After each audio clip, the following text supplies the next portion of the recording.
Bismillahirrahmanirrahim. Assalamualaikum warahmatullahi wabarakatuh.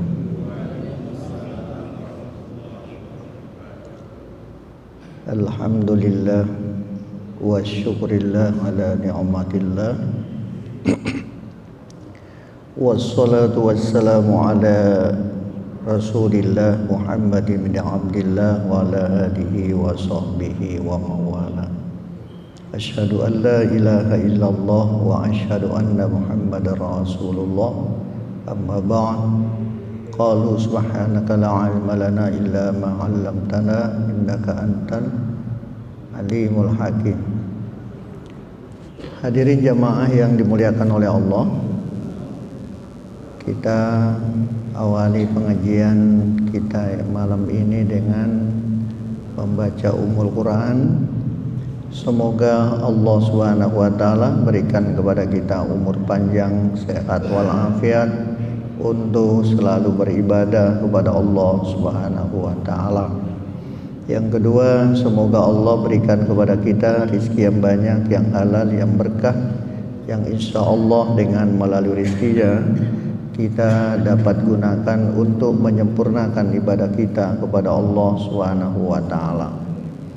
Khususnya mudah-mudahan Allah berikan kepada kita kesempatan untuk menunaikan ibadah haji dan umroh ke Baitullahil Haram.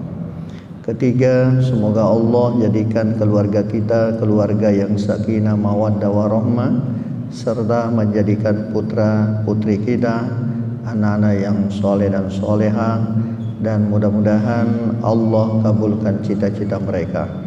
Kepada keluarga kita, saudara-saudara kita, jamaah kita yang sedang sakit, mudah-mudahan mereka cepat disembuhkan oleh Allah Subhanahu wa taala.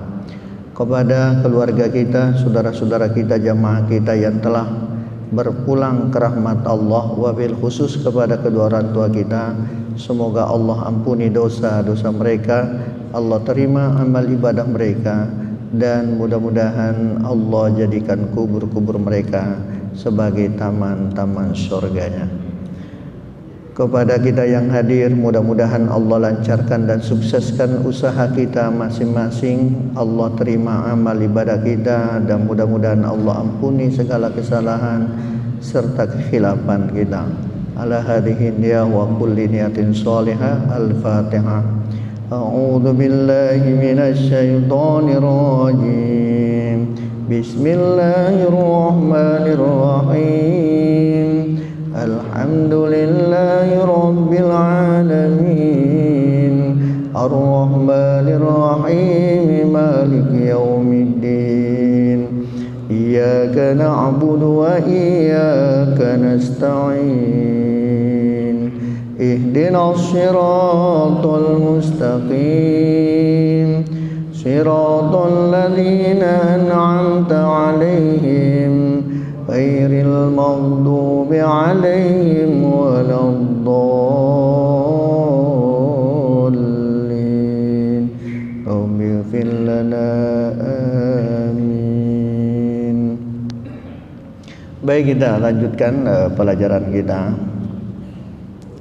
Masih berkaitan, karena ini saya di-upload di YouTube, bisa dilihat ke pengajian kita yang lalu-lalu. Jadi masih masalah tasmiyah. Tasmiyah, kalau tasmiyah itu berarti menyebut nama Allah. Kalau basmalah berarti bismillah. Kalau tahlil la ilaha illallah, tasbih subhanallah, takbir Allahu akbar. Itu ada istilah-istilah yang kita gunakan dalam agama. Selanjutnya, kalau kemarin masalah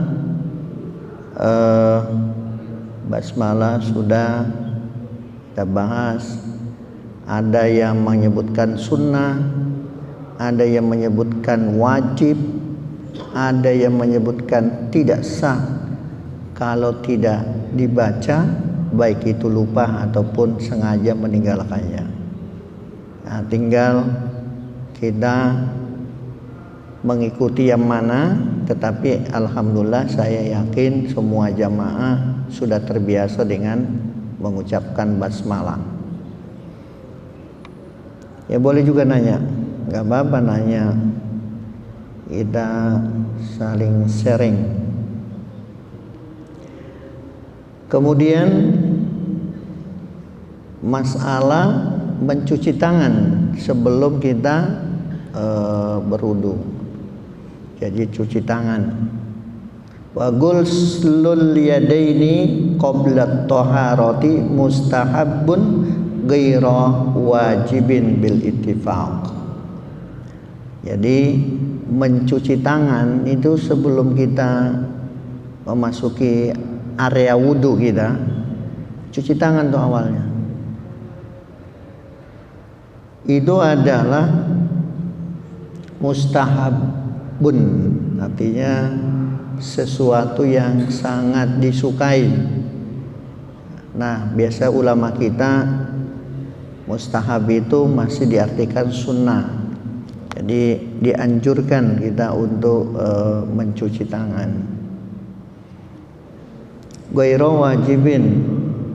Jadi cuci tangan itu tidak wajib kalau baru pertama cuci tangannya.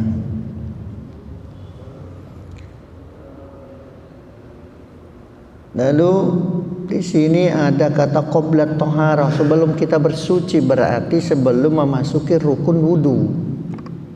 Karena rukun wudu itulah yang disebut bersuci. Kemudian kalau tadi sepakat ulama kita,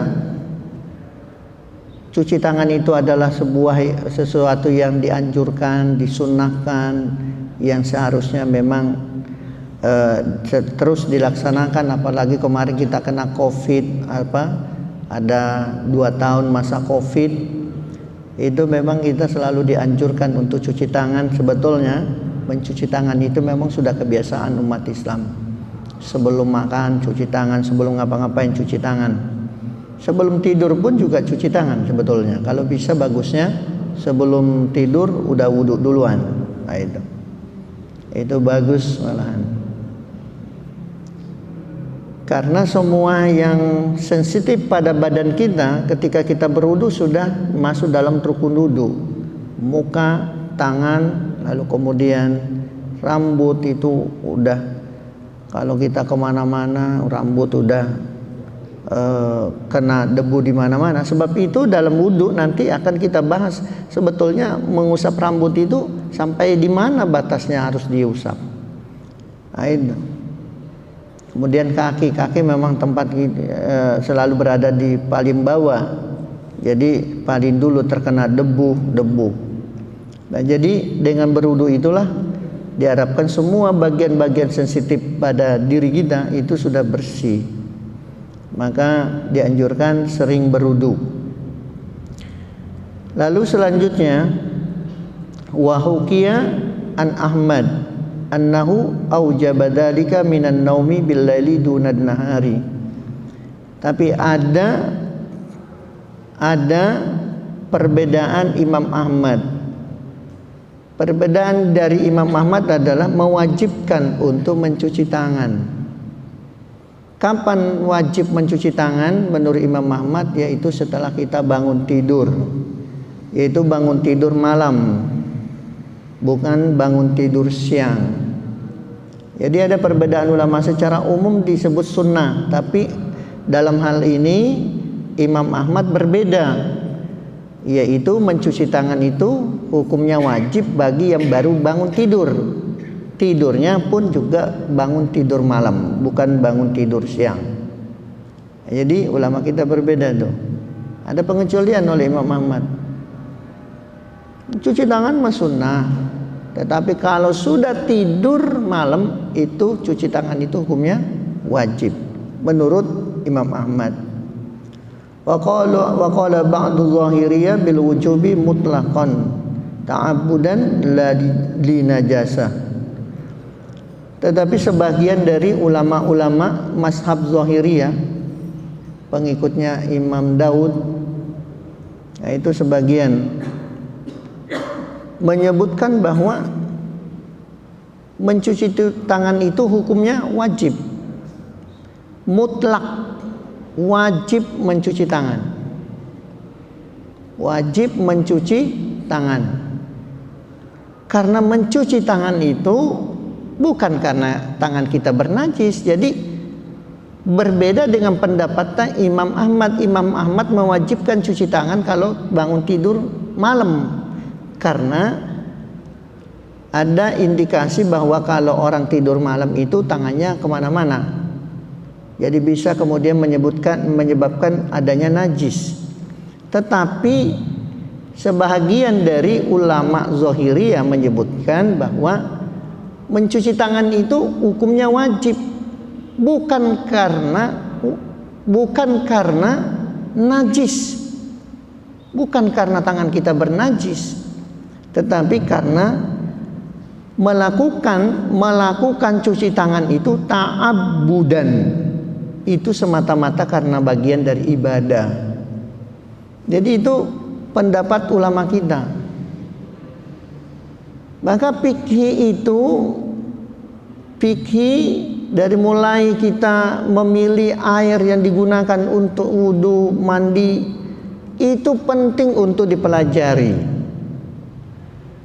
Kenapa penting untuk dipelajari? Agar sholat ibadah kita selamat. Jangan sampai kemudian nanti kita merasa benar, ternyata ibadah kita nggak ada yang diterima karena salah dari awalnya. Sebab itu fikih jangan diabaikan. Banyak orang mengabaikan fikih, padahal fikih itu sangat penting dalam urusan ibadah karena dia adalah sumber hukum kita. Jadi saya ulang kembali, secara umum ulama kita mengatakan sunnah untuk cuci tangan sebelum cuci muka. Kedua, Imam Ahmad mewajibkan cuci tangan kalau bangun tidur malam. Yang ketiga, ulama Zahiriyah sebagian dari mereka menyebutkan bahwa wajib secara mutlak mencuci tangan, bukan karena dia najis, tetapi mencuci tangan itu sebelum mencuci muka adalah merupakan ibadah. Nah, itu pendapat ulama kita. Nah, kalau kita pada umumnya menggunakan yang pertama, tapi sebetulnya kalau niatnya sunnah berarti ya sunnah jatuhnya. Kalau dia niatnya wajib maka jatuh niatnya wajib. Tergantung bagaimana niatnya. Kalau dia niatnya adalah wajib karena ibadah, maka dia wajib melakukannya. Nah, sekarang kita kenapa harus memiliki mazhab? Kenapa kita harus bermadhab? Karena madhab itu adalah guru kita. Imam Syafi'i itu adalah guru kita. Imam Ahmad guru kita. Kita tidak mengerti hadis dan kita tidak mengerti ayat. Kita tidak mampu mengurai ayat demi ayat, tidak mampu mengurai hadis demi hadis. Sebab itu kita butuhkan orang yang bisa memberikan petunjuk terhadap kita bagaimana pengamalan sebuah hadis. Nah, pengamalan hadis itu ada pada para imam mujtahid kita. Nah, disitulah kita ikuti bahwa apa yang dikatakan oleh mereka, apa yang dilakukan oleh mereka, yakinlah bahwa itu adalah jalan terbaik. Karena di dalam kitab namanya Al-Mizanul Kubra. Al-Mizanul Kubra itu adalah merupakan representasi dari kitab yang kita baca, yaitu Rahmatul Ummah. Di sana disebutkan ada 19 madhab dan semua dijamin masuk surga. Siapa yang lewat Abu Hanifah masuk surga, siapa yang lewat Imam Malik masuk surga, siapa yang lewat Imam Syafi'i masuk surga, siapa yang lewat Imam Ahmad masuk surga, dan siapa yang melewati mazhab yang lain masuk surga. Dijamin semua masuk surga. Yang tidak boleh itu adalah menggabung-gabungkan satu mazhab dengan mazhab yang lain dalam satu ibadah wabil khusus.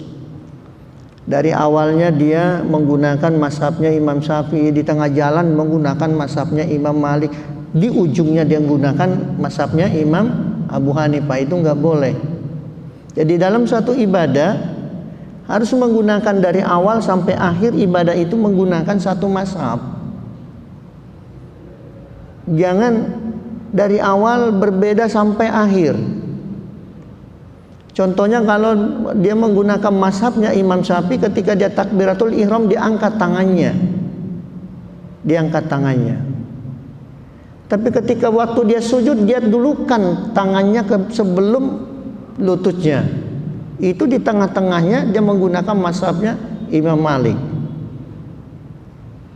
Ketika dia duduk tahiyat awal, duduk tahiyat akhir, dia tidak duduk tawarruk, tapi dia duduknya tetap iftiras. Maka dia menggunakan mazhabnya Imam Abu Hanifah. Dari awal sampai akhir sudah 3 mazhab yang dia gunakan. Itu tidak boleh dilakukan, karena nanti kita kerepotan. Karena semua, saya ulang kembali, bahwa di akhirat semua itu dipertanggungjawabkan. Kenapa kamu sholatnya seperti ini? Kan saya ngikutin imam ini. Panggillah imam itu jadi saksinya kan.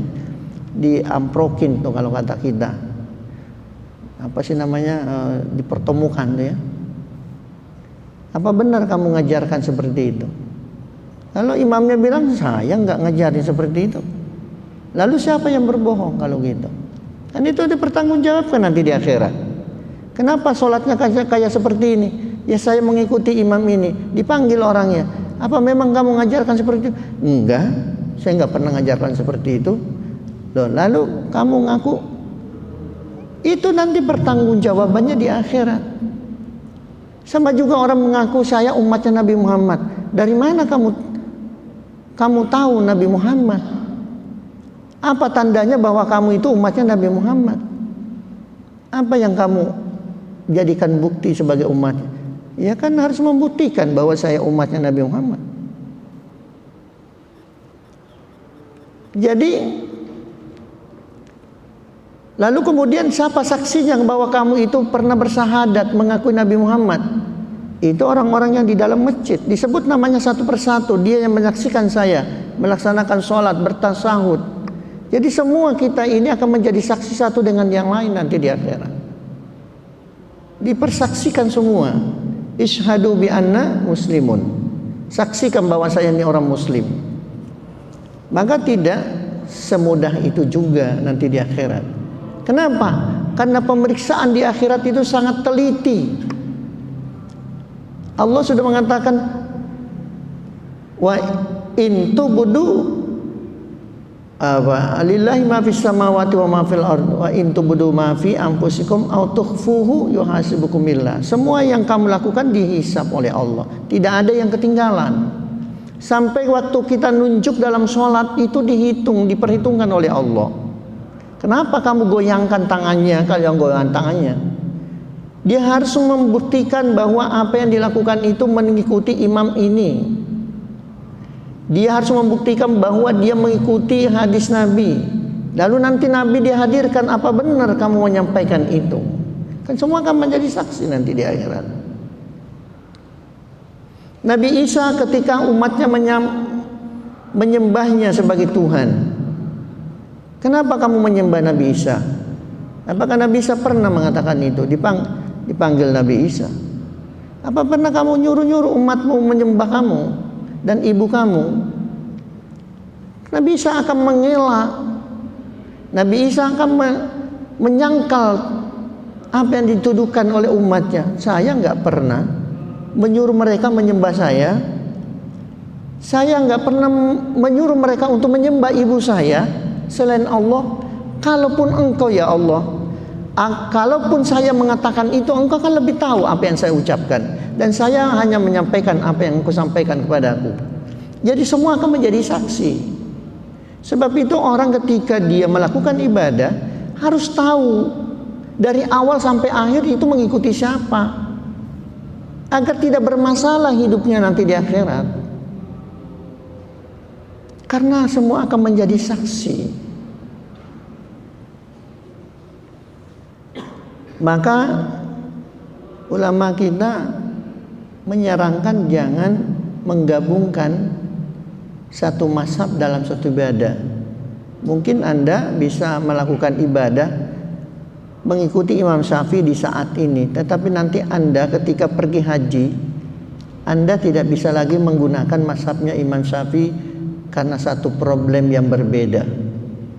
Maka Anda harus berpindah, berniat memindahkan mazhab sementara waktu selama pelaksanaan ibadah haji ke mazhabnya Imam Malik agar tidak merepotkan kita.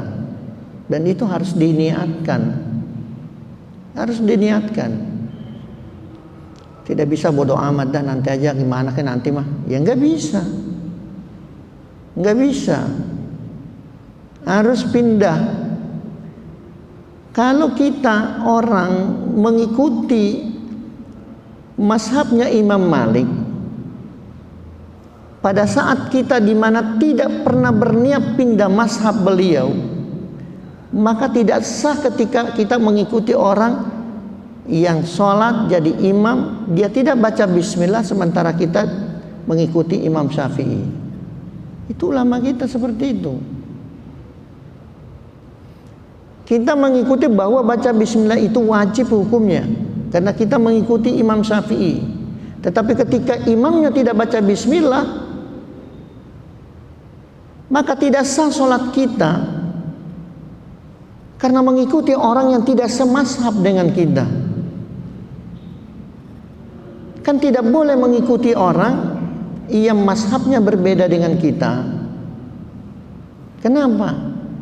Karena kita sudah memiliki satu keyakinan. Sama juga orang berbuat salah, ketahuan orang itu salah, kita ikuti, maka kita salah. Kita pun akan bertanggung jawab mengikuti sesuatu yang salah. Maka sesuatu yang salah tidak boleh salah menurut pedoman kita, mazhab kita. Nah, itu makanya kita harus berhati-hati di dalam melaksanakan ibadah. Tidak semudah kita beragama itu mudah kayak langsung sholat aja, ikutin aja. Ini nggak bisa. Ada aturan-aturan yang harus kita penuhi. Maka kita harus konsisten dalam suatu ibadah. Sebetulnya kita mengikuti siapa? Kita jangankan mazhab, guru kita aja kita ikutin. Apa kata guru kita ikutin. Kata mak kita nggak begitu. Mak kita yang ngelahirin kita, yang melihara kita, yang nyuapin kita, yang netein kita. Kita nggak dengerin kata-kata dia. Sementara guru kita yang cuma ketemu dalam berapa jam saja, cuma 5 jam ketemu, kita ikuti kata-kata dia. Kenapa kita ngikutinnya? Karena ada konsekuensi kalau tidak mengikutinya. Nah, itu sebabnya orang harus konsisten dalam hidup. Innal ladzina qalu rabbunallahu tsumma istaqamu tatanazzalu alaihimul malaika. Karena semua mazhab itu, imam mazhab nanti akan memberikan syafaat kepada pengikut-pengikutnya. Diberikan oleh Allah sebuah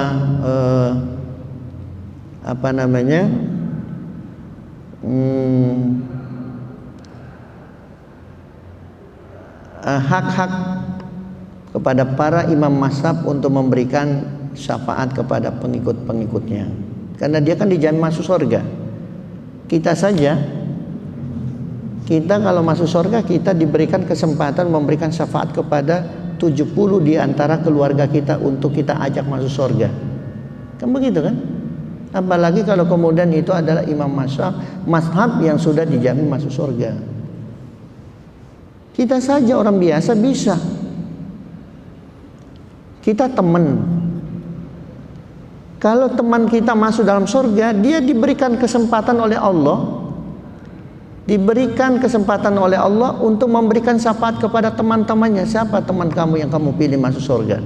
Maka banyak orang bilang, Pak Ustadz, nanti kalau Ustadz masuk surga, lalu Pak Ustadz nggak lihat saya dalam surga, tolong saya dicari. Karena kuatnya hadis itu.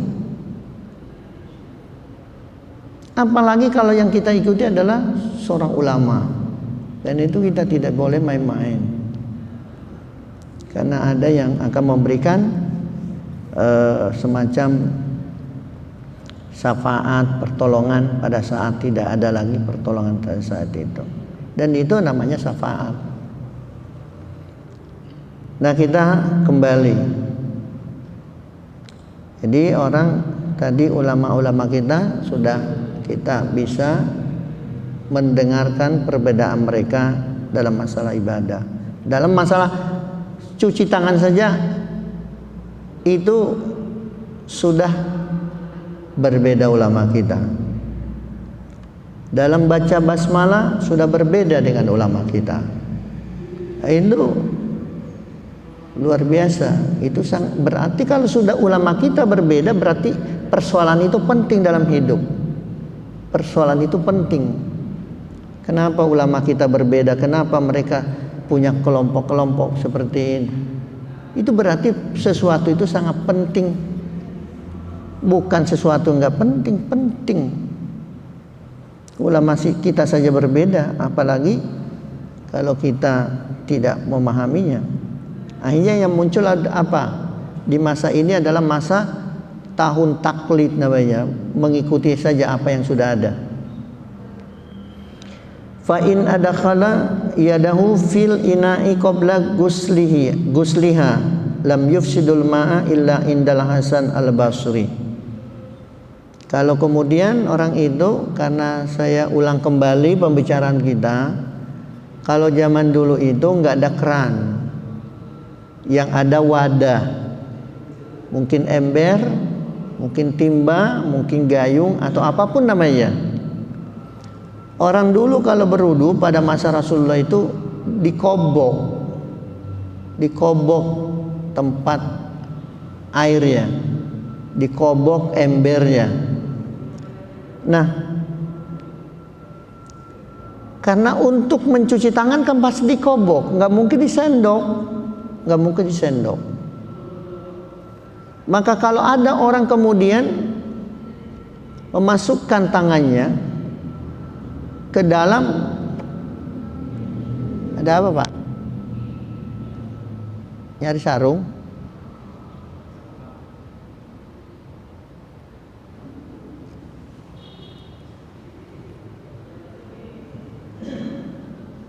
Kenapa? Jadi karena dikobok, jadi memasukkan dulu tangan kita ke dalamnya. Nah, kalau orang itu memasukkan tangannya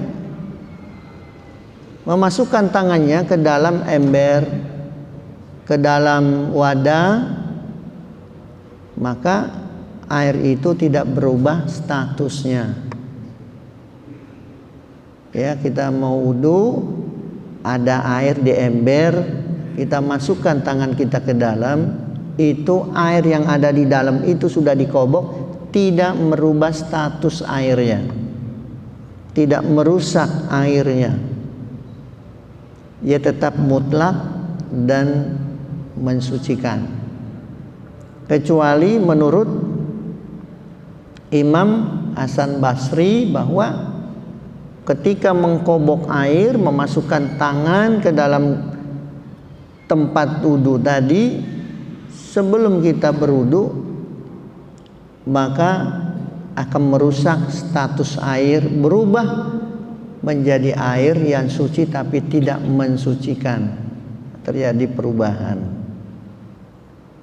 Nah, jadi itulah yang perbedaan pendapat ulama kita. Jadi kalau memasukkan tangan ke dalam ember, ulama kita mengatakan tidak merubah status air, tetap mutlak air suci mensucikan. Tetapi Hasan Basri menyebutkan kalau sudah memasukkan tangan ke dalam ember, maka status air itu, airnya menjadi air yang suci tapi tidak mensucikan. Jadi air itu ada dua. Ada air itu ada yang suci mensucikan. Ada air yang suci yang tidak mensucikan. Ada air najis dan ada air mustamal. Itu. Kemudian ada lagi namanya air musammas. Air yang terkena panas matahari. Dan itu memang kita harus pelajari sebagai ilmu pengetahuan dalam persoalan ibadah, karena itu berkaitan dengan ibadah. Jadi harus tahu status air. Nah, kalau kita bahas masalah wudhu berarti masalah air sudah lewat jauh, ya, sudah masuk masalah wudhu. Selanjutnya wal madomadatu wal istinsyaku sunnatani fil wudhu'i wal gusli inda Malik wasyafi'i. Kita sebelum mencuci muka, karena kita kemarin bahas cuci muka itu baru mulai memasuki rukun wudhu, sebelumnya masih sunnah. Jadi mulai dia mencuci tangan sunnah, kemudian dia baca bismillah sunnah, walaupun tadi sudah terjadi perbedaan pendapat. Habis cuci tangan ada namanya madomadoh. Madomadoh itu artinya berkumur-kumur. Itu kan dilakukan sebelum kita cuci muka. Nah, berkumur-kumur itu adalah hukumnya sunnah. Sunnah. Lalu kemudian setelah kita berkumur-kumur, kita ngisap air. Ngisap air yang ada di telapak tangan kita diisap di hidung. Namanya istinsyaq. Istinsyaq. Jadi itu disunahkan. Jadi kalau habis berkumur-kumur ambil air, taruh di telapak tangan, lalu kemudian diisap melalui hidung. Kita dulu supaya suara kita waktu baca Quran tidak serak, lendirnya keluar, terus suara kita lega, suara kita panjang. Waktu saya masih di PTQ itu selalu kita ngisap air melalui hidung, bersihnya kagak berhenti-berhenti, pedesnya luar biasa. Tapi itu harus dilakukan karena untuk menjaga suara kita. Udah tua udah kagak digituin lagi, pedes banget. Kalau dulu masih muda karena kita bersaing dengan teman-teman, kita lakukan. Itu makanya teman itu penting, karena teman itu memberikan motivasi kepada kita. Ada persaingan dengan mereka karena mereka begini-begini, kan kita ngikutin. Kita nggak mau kalah dengan teman kita. Jadi kalau mereka ngisap, kenapa dia bisa, kenapa saya nggak bisa? Itu karena kita sama-sama ingin mendapatkan sesuatu yang terbaik. Dan orang yang sering melakukan itu, insya Allah itu memang, insya Allah itu suaranya bertahan bagus, bagus suaranya. Reak yang ada di dalam lehernya itu nggak ada, bersih. Di samping kemarin saya bilang mengatakan bahwa itu menghindari stroke. Jadi mengisap air di hidung itu adalah untuk menghindari stroke. Jadi insya Allah orang yang selalu mengisap air di hidungnya sampai masuk, Pak, sampai masuk, bukannya cuma ditaruh di hidung doang. Itu mah ambil air, ini yang dimasukin, jaringan dimasukin, bukan airnya dimasukin, jarinya dimasukin begini. Lu gimana urusannya?